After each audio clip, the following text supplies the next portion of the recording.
A very warm good morning to my lovely students. Hope you all are doing well at home and enjoying online classes. Babies, I am Mrs. Kiran Samant back with English classes.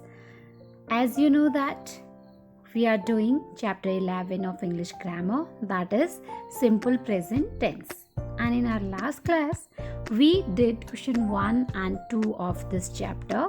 So today we are going to complete this, and today we are going to start the session with question number 3. And question number 3 says, make these sentences negative.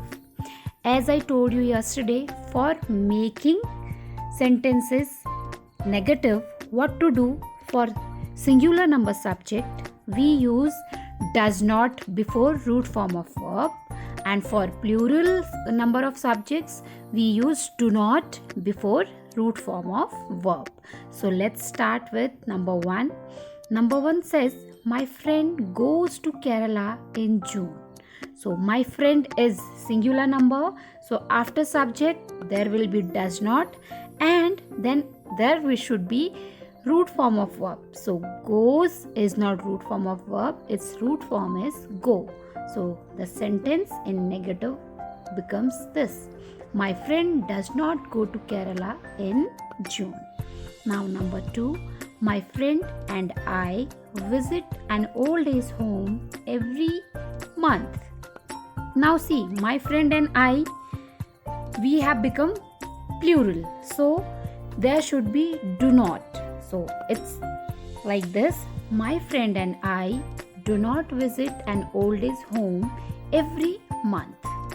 Now number 3, the trains leave on time.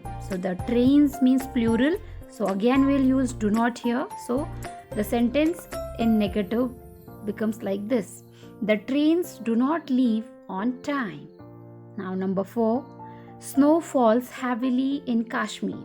So snow is singular here, so there should be does not. So the sentence becomes like this: snow does not fall heavily in Kashmir.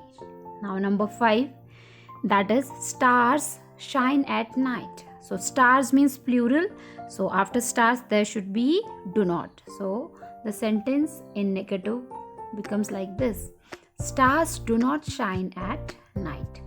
Now babies, question 3 has 8 parts. I have told you 5 parts. Now remaining parts 6th, 7th and 8th you have to do yourself. Now without wasting time, let's move to next question, that is question 4, which says make these sentences interrogative.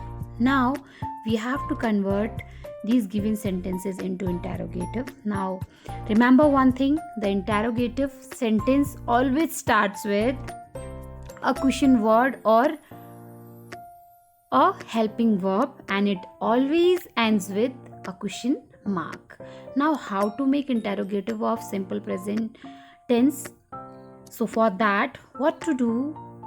We use does for singular number of subjects and do for plural number subjects.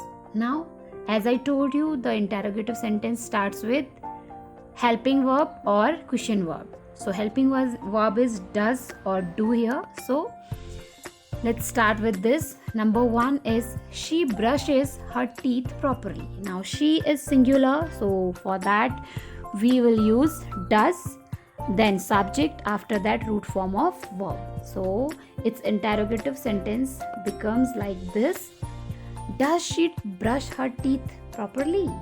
Now number 2, that is children play hockey. So children is plural form, so here we are going to use do. So the sentence in interrogative, or you can say interrogative sentence, becomes like this: do children play hockey?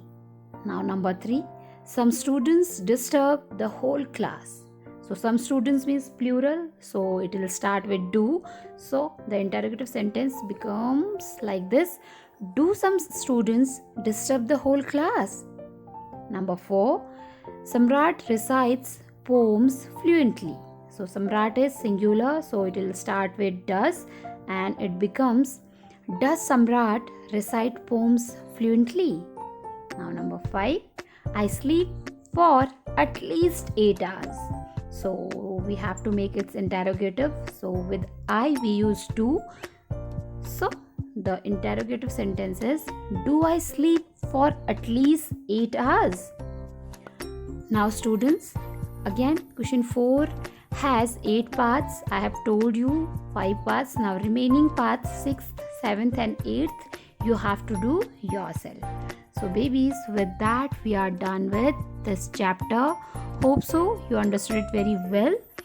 Now there is question 5 which says describe how you prepare for exams in simple present tense.